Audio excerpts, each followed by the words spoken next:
I'll give you a little bit of the background of the origin of the community alcohol strategy.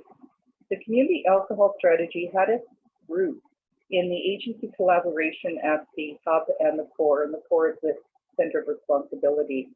These fell under the blanket of Community Mobilization Prince Albert, which was a strategic alliance between multiple government agencies working together in the same building, and included municipal and national police, justice, social services, health, and education, which housed the center of responsibility, or the core. The core was comprised of sector specialists from the various agencies who collaborated on improving the human service delivery system. In particular, they looked at identification of systemic gaps to inform decision makers. Community Mobilization Prince Albert has now been defunded and the office closed. The hub table is a multi-agency team focused on addressing specific situations where the probability of experiencing harm is imminent. The hub table is still operating in Prince Albert, and there are a number of other hub tables that operate throughout the province. The hub team would work collaboratively to develop immediate, coordinated, and integrated responses by mobilizing existing resources with the intent of reducing risk in a timely manner, and that would usually be within 24 to 48 hours. Next slide.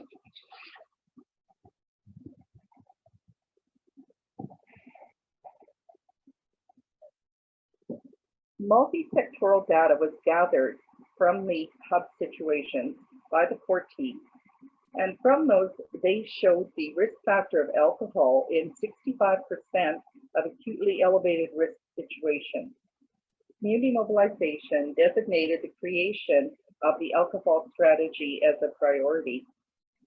Between January and May of 2014, planning and visioning sessions were held with multiple groups involving over 120 people.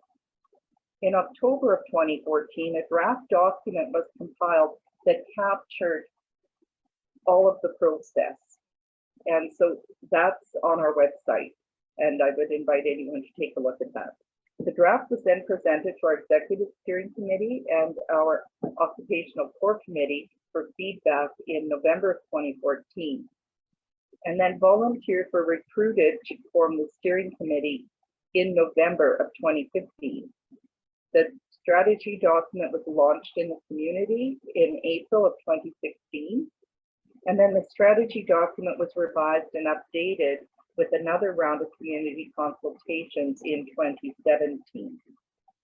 And the strategy document, they consider it a living document, so that if you did further community consultations, you could gather that information and you could incorporate it into the document.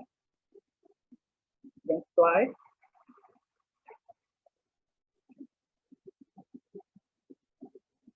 So after the planning and the visioning, the determination of obstacles and the planning to overcome the obstacles, the ideas were grouped into 5 strategic directions, and those are shown on your screen, and you can also find those on pages 5 and 6 of the Community Alcohol Strategy. And next slide, please.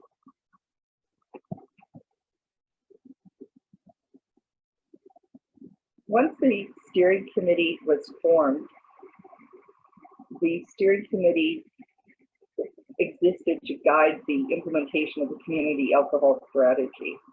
Our steering committee currently consists of 5 board members and a general membership of 21. The steering committee meets the second Tuesday of each month, September to June. And if there was something special that was an event in the summer, we would come together possibly as a subcommittee to have another meeting to do some planning on that. We're currently working on an application to become a registered charity, and we are incorporated as a nonprofit. CASSC, the Community Alcohol Strategy Steering Committee, we refer to it as CASSC.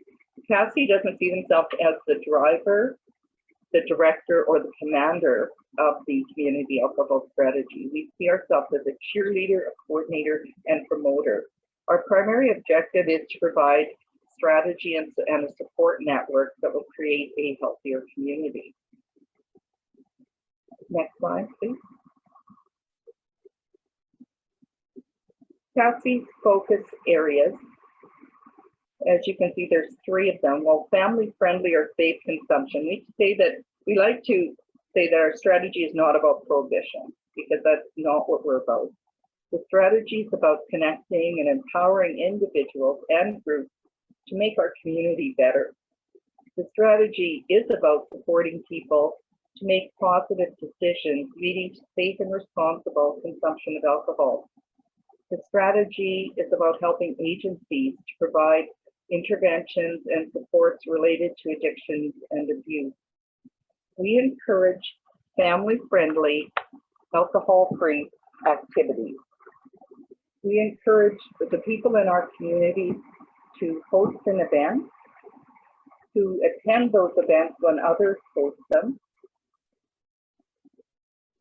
and to think about your own family events, like kids' birthday party or a family barbecue, and think about, why do we have to serve alcohol at all of those types of events?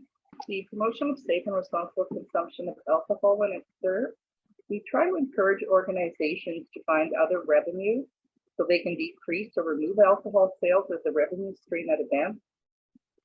As an example, our Man Art Gallery holds a Wolfpack fundraiser, and they've been offering a mocktail bar, pre-COVID, of course, along with the alcohol sales. We do have the mocktail bar. That's a really difficult one. I know that over the years, we've noted that alcohol has become available at various events in our city, such as the WHL games. When my children were young, there was no alcohol served at those games, and now there is, and I know that's a huge revenue stream for them. They have Ladies Learn to Paint nights, and those are always with wine. And ladies, this one surprised me. A Ladies Learn About Your Vehicle, and they were serving wine. And when I was at a community health fair, a lady who was 70 years old came and relayed a story to me about how she attended one of these events with her friend, learning about your vehicle, and she went with a friend so that she wasn't going to be driving, but the problem was they both drank wine. And on the trip home, she said she didn't realize how much her friend had drank, and her friend was swerving, and she had to keep telling her to get back in her lane. And she relayed to me that she wasn't comfortable confronting her friend who was driving. And after she dropped her off, she just let her continue on her way. And she said, gee, if I'm uncomfortable as a 70-year-old to say something to my friend, how do young people react in those situations? And often with many of the events that you'll see that there's always the wine factor. Even the spas, where you used to go to a spa, and going to the spa was the relaxation and the fun part of it. And now they're licensed, they serve alcohol, so they're serving wine at the spa. So it's kind of interesting. I'm really hoping that the people taking advantage of these are planning and having a ride home, but I'm not sure that that's happening. We also are raising awareness of Canada's lowest drinking guidelines, and we've provided the lowest drinking guidelines when our second location of a private liquor store opened in our city, to distribute at their opening of their second location and then during long weekends. And we realized that we need large quantities if they're going to give them out, because their sales are so high. So that's something we're kind of working on, is looking at a cost-effective way of providing those.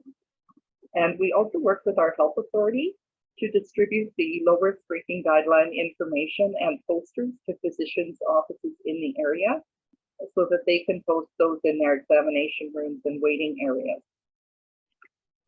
We supplemented the attention to safer at-home planning by the development of the CASSC program, and I'll speak a little bit more detail on that on another slide.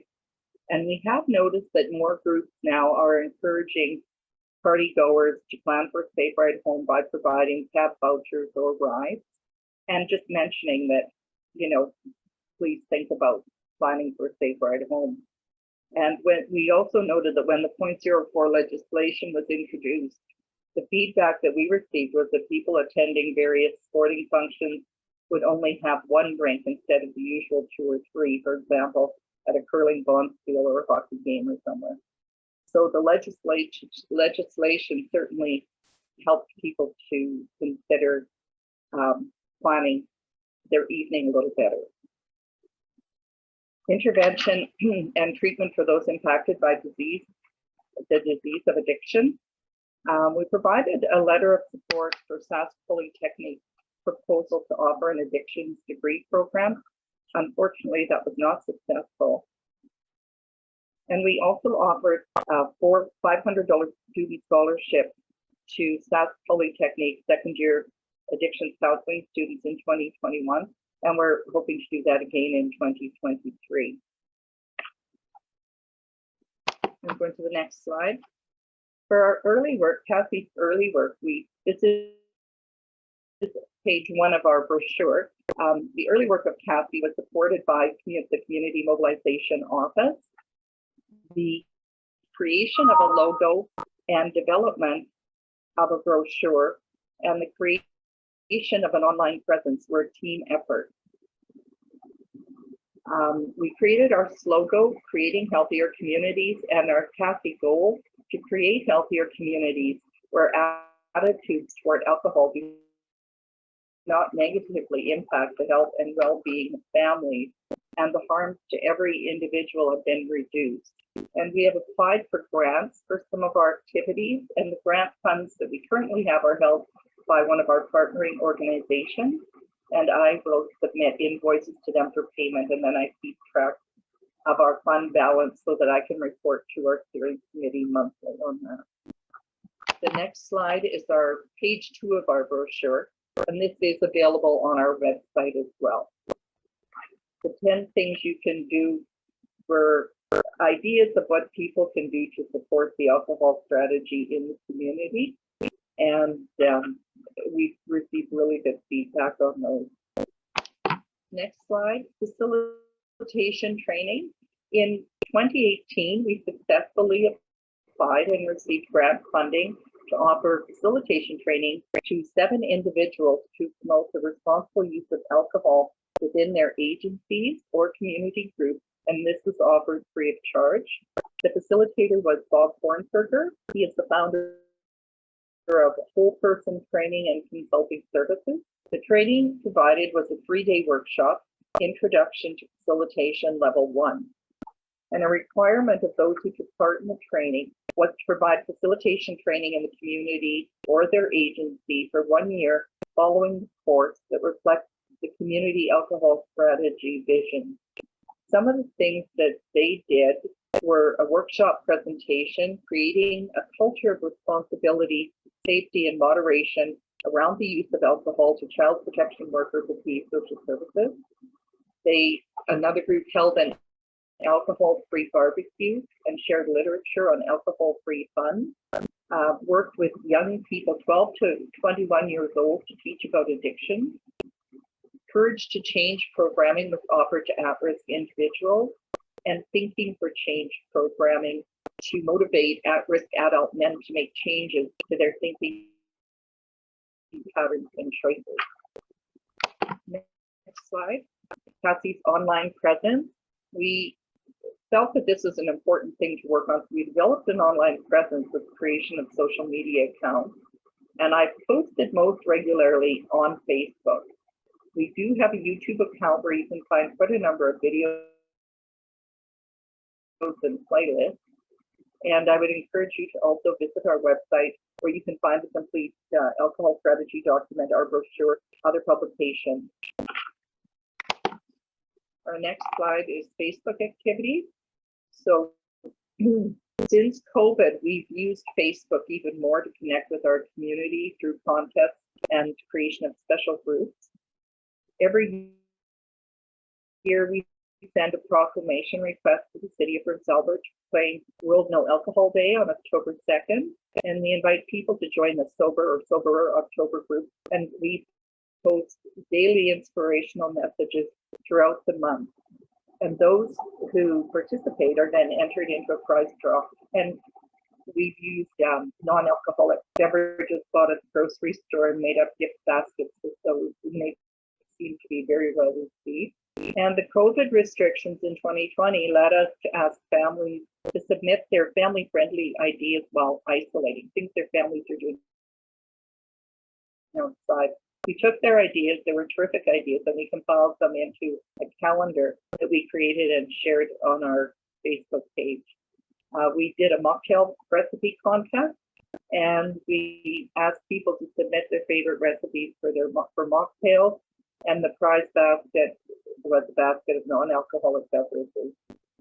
In past years, we've done Dry January, and we created the group and we posted daily messages. But this year we promoted Mad Canada's Dry January Challenge, and Mad Canada has partnered with So Beer to offer a coupon for non-alcoholic beer, and then any participants can enter for a prize of a $5,000 RV vacation in Canada. I just posted today, the Canadian Cancer Society has their Dry February, so we're sharing that as well. So some people maybe had real success with Dry January and they want to continue. Maybe they'll jump on board for that. And then we also use our Facebook page to share information on the lowest drinking guidelines and any other relevant information that might be in line with the community alcohol strategy. And we also share posts from other groups within our city that we support. Next slide, the CAB coupon program. So since 2017, we've partnered with the 2 local cab companies in Prince Albert to offer $10 cab coupons. And we initially met with the cab companies to determine what would be agreeable for them. They agreed at the time to the distribution of 100 cab coupons per company, and that they would pay $5 toward each redeemed cab coupon. And the cab coupons can be used between the hours of 6 p.m. to 6 a.m. And this year we've been currently printing 200 coupons per company. Initially, they were offered during December and January as an incentive to not drive impaired during the holiday season. And then at our winter festival events that serve alcohol, such as the Country North Show, the Rock Show, or any other cabaret. And then the program has expanded to adapt to various events in the city. This month, the Prince Albert Winter Festival invited CASSC and MAB to place a display at their Tucks and Toots banquet, as they were making a donation to both of our groups from their proceeds of their silent auction. And these community connections are very important to our group. When they wanted our information there, it's just a reminder to anyone attending to make sure that you're thinking about how you're going to get home. And half of the cab coupons are distributed by the Prince Albert Police Service during bar checks, and then I drop off the other half to the cab companies for their drivers to give out when people request them. And following the lifting of the COVID restrictions last summer, we decided to do a summer program, and we partnered with MAD on that. And this was offered as the bars and restaurants reopened. And following a presentation to the Rotary Club a few years ago, the club partnered with us to provide cab coupons at their Lobster Fest and their wine premiere event. And they have covered the expenses on the printing costs and then the redeemed coupons as well. So they've helped us with the cost of that. And then in 2020 and 2021, we developed window clings with a QR code that would take people to our website to look at the terms of use, so they can see the terms of use. And then we distributed these window clings to various licensed establishments, and they would put them on their window or wherever they were really visible, and they were very well received. And so far this year, there were approximately 100 coupons redeemed in December between the 2 cab companies. And for us, we feel that every coupon that is redeemed indicates that somebody thought about planning for a safe ride home, and we see that as a success. So even if we printed 100 and there was just a few used, I mean, that's a group of people that are thinking and there's discussions happening. So we feel that that's really a positive for our community. The next slide is about the community alcohol alcohol survey. So in March and April 2021, we distributed a CASSC survey online and by email, and hard copies were also provided in some locations, such as the library. And then I had dropped some off as well with CAGC, which is Prince Albert Grand Council. The survey was anonymous, and there were approximately 296 respondents to the survey. We offered 5 $100 grocery vouchers as incentive for completing the survey. And we worked with Save On Foods on those, and we purchased them and then they donated as well. So that was a good partnership. And some of the top results of the survey indicated that 68% of respondents were not aware of the low-risk drinking guidelines. 62% said they would reduce their alcohol consumption if they knew it increased the risk of cancer. 65% wanted to see stricter hours of sale, and 97% believe their community is being harmed from addictions to alcohol. CASSC has since created a subcommittee to look at the top 3 survey responses and then develop a plan. And right now we're currently working on the development of a handout in the form of a bookmark or posters regarding the lower drinking guidelines to be distributed by alcohol retailers in the community. And then we were also thinking maybe this would be something good for anyone who's doing the alcohol delivery. And we've received approval from the Canadian Centre on Substance Use and Addiction to use our logo on the bookmark. And we are aware that there are changes coming to the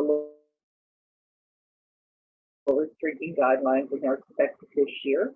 But we thought, well, if we can get something going sooner, we'll get the information out, and it's a start because we do know that a number of people aren't aware of those guidelines existing. Next slide. The SLGA liquor bag project, and this one is always a fun one to do. We, for the past 2 years, we've invited school divisions to participate, and our Saskatchewan School Division is the division that has gotten back to us so far on that, and they're the ones we've worked with. So I would pick up the liquor bag from the SLGA store, and then I deliver them to the participating schools along with our brochure. And then they have approximately 2 weeks to complete their artwork. And the bags are then picked up and delivered back to the SLGA store, and they hold them.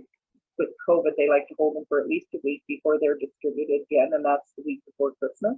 And the customer feedback has been really positive for the project. This year, we had 4 classes participate from 2 schools, grades 2 and grades 5-6. One of the teachers told me that she had been involved in a very serious impaired driving accident when she was young.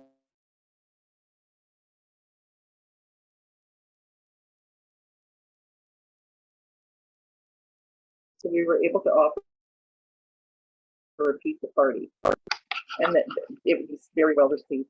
Some of the student messaging, I know it's a little hard to read on the slide, but on the bags is Merry Christmas, don't drink and drive, please don't drink and drive, and don't let the drink drive you. As well, they color and they do a tremendous amount of work on them. The project provides a good opportunity for the teachers to discuss impaired driving with grade school students and positively, hopefully, influence their future behaviors. The next slide, some other activities that we worked on: increased awareness through media. We support the MAD Power 99 FM Project Red Ribbon radio campaign. That's from the beginning of November to the first Sunday in January to support sober driving during the holiday season. We advertise locally with our Prince Albert Daily Herald, our newspaper, and with our Prince Albert Shopper in their Don't Drink and Drive campaigns, and those are usually offered through December. So it's a good opportunity for us to also advertise our CAB coupon program.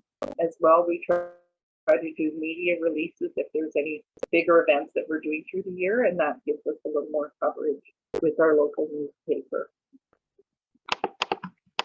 We attend community events to spread an awareness of CASSC.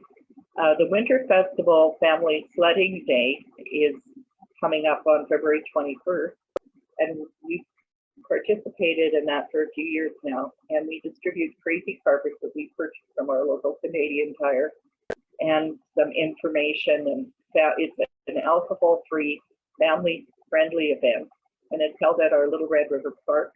And a local grocery store provides hot chocolate and hot dogs, and everything is free of charge to families. So it's usually fairly well attended, even if the weather's a bit cold. We also attend the Family Expo, and that was, of course, a lot of these were pre-COVID. A lot of stuff has been shut down since COVID. But the Downtown Street Fair and the SAS Polytech Health and Fitness Fair, I brought in visual aids to show what an actual serving of alcohol looks like, with a wine glass, a beer stein, as well as the shot glass. I know that some of the students, I think they might have been trying to be funny, but they asked if the low risk drinking guidelines were for, is that what they should drink it for one night? Anyways, there were a number of students though who came and said, you know, we don't drink. So that was interesting too. Although we were having trouble getting them to have a mocktail bar. They tend to have, they usually have a night once a week where they would get together in a bar, and that was probably pre-COVID as well. We asked them if they would consider a mocktail night, but there was no uptake on that at all. We also attended the Community Health Fair and the Back to Batoche Festival. This past year, the Gateway Mall, because they have a lot of empty spaces in the mall, a lot of their empty storefronts, they offered window space to put up a display. So for almost a year, we were able to put a display in the storefront window, and there was no cost to us, and it really helped us gain a bit of visibility in the community. And I would go and update the display approximately once a month. We also support community projects, the Sober Health Project, which I'll talk about on the next slide. Be part of the Youth Powwow. We're interested in supporting the Youth Powwow either through attendance or financially.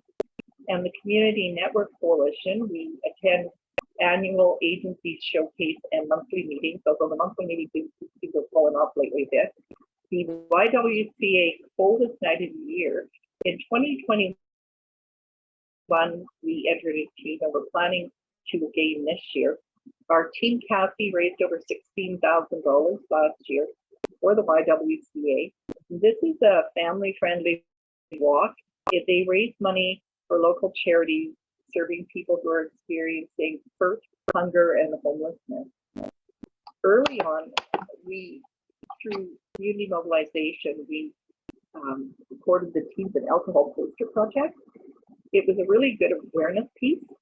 We asked high school students to create posters on the topic of the risks associated with the use of alcohol, and students who authored the top 3 posters got a bursary.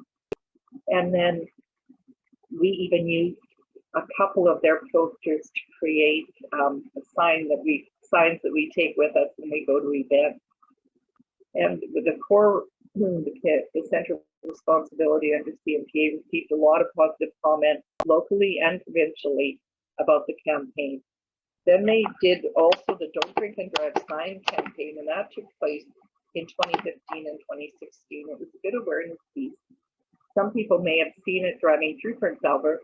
The local high school produced Don't Drink and Drive billboards, and they were set up with a wrecked vehicle at there were 3 locations in the city, and there was a lot of good feedback on that as well.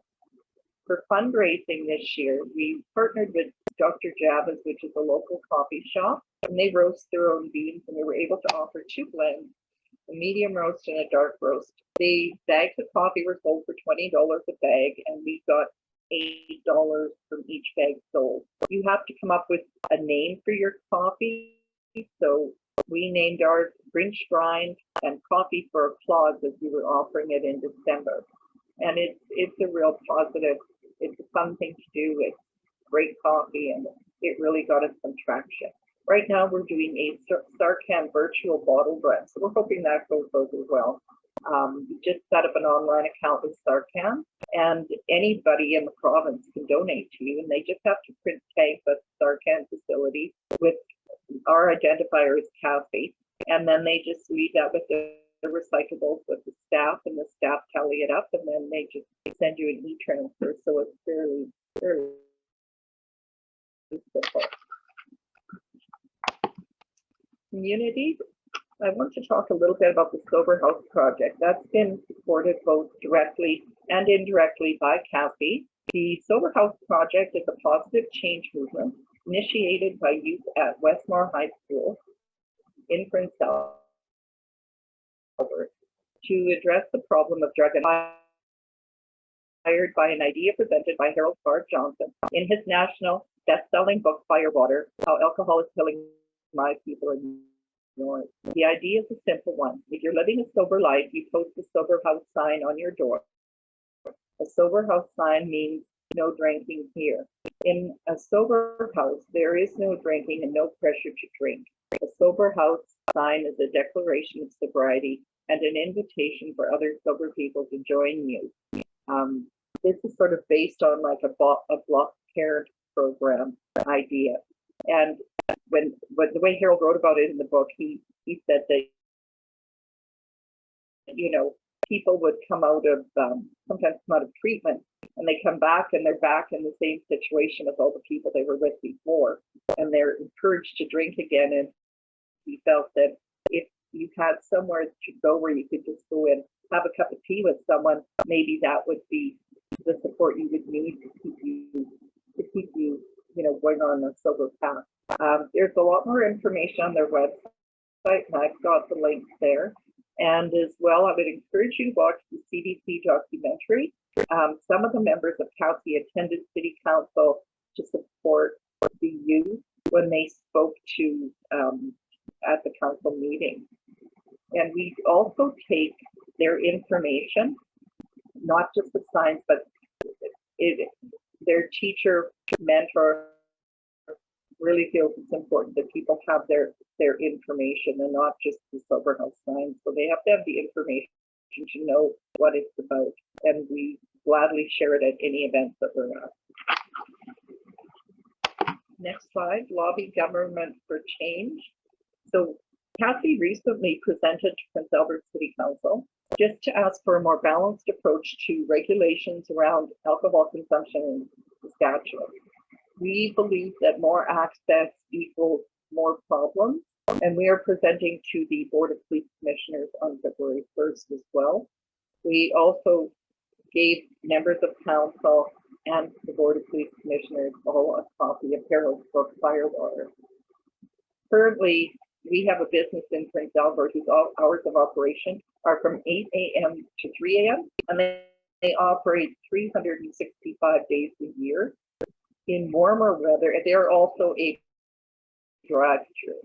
And so in warmer weather, often addicted individuals are lining up in the morning before they open and then consuming the liquor across the street in the park area on the riverbank and passing out there. Also, we know that there's been a number of impaired driving charges laid there, and a lot of them are early in the morning, like 8 in the morning. So people are coming from all night parties and then pulling in. There was also a story relayed about the fact that a number of our chronic aren't vaccinated, so they can't go in to purchase alcohol. But what they'll do is they'll walk through the drive-through, and then they can buy it at the window, because you don't have to be vaccinated to buy it at the window.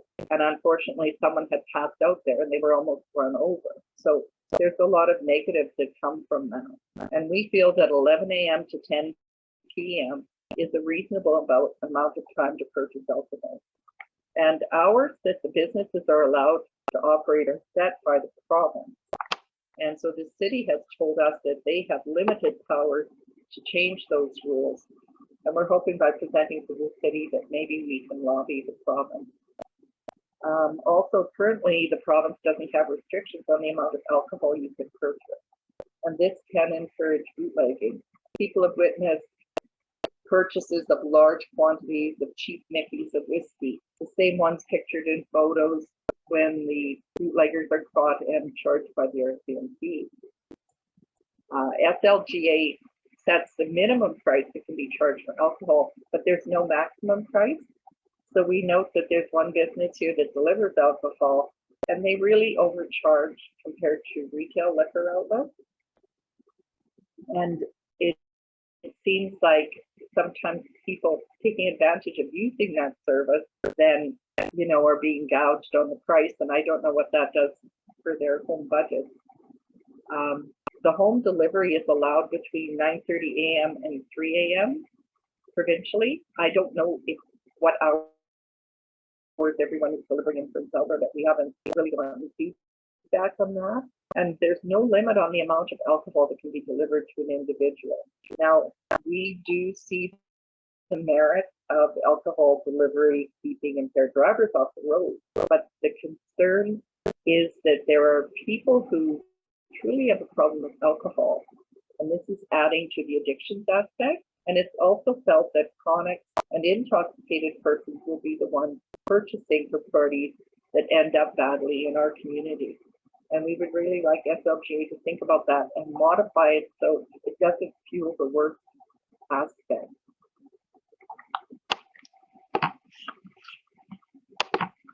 Our next slide, presentation.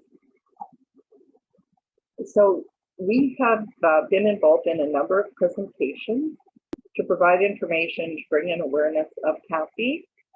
And some of the presentations were done to provide information on liability regarding serving alcohol at events to our Chamber of Commerce.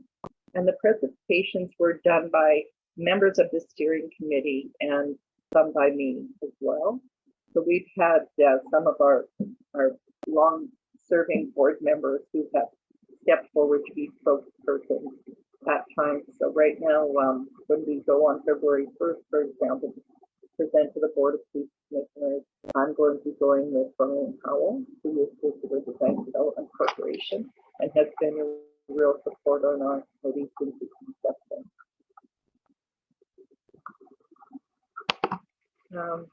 The next slide is to conclude. I just wanted to share these recent news stories because as much I know sometimes people think that things have changed, and we see changes slightly, but we know that there's still issues with alcohol. And these are just 3 recent news stories. Alcohol is the top cause of preventable cancer and should have warning labels. And I know that is something that has been talked about nationally. Another thing that's noted is that with alcohol, there's no label on it. Like if you buy a bottle of water, there's a label on the bottle of water that even tells you, what's in it. But alcohol never has those labels, so we don't know the calories and the sugars and all these different things. And it'd be kind of interesting to see them do that as well as to have a warning label on the bottle. Also, a recent headline: alcohol-related illness increased in Alberta since the start of the pandemic. So that was, and I know we've heard also that alcohol sales have been up since the pandemic started. The other story, and I shared this one too on our Facebook page, RCMP laid charges after seizing a significant amount of alcohol on January 14th, and that was going into Pine House. I like to, when these stories are shared, sometimes there's comments when the news agency puts it on Facebook to begin with, and I was reading the comments, and the comments are a little disturbing in that people are commenting that, well, gee, that's only how much how much alcohol I would buy for a long weekend in May, or, oh, he wasn't even selling it yet. He was just taking it in. How could they even charge him? And so it seems like, I don't know if there's a bit of an acceptance that it's okay to do that, to bring that much in, and it was a large quantity. But I shared the links, so if you're interested in reading those, they're available.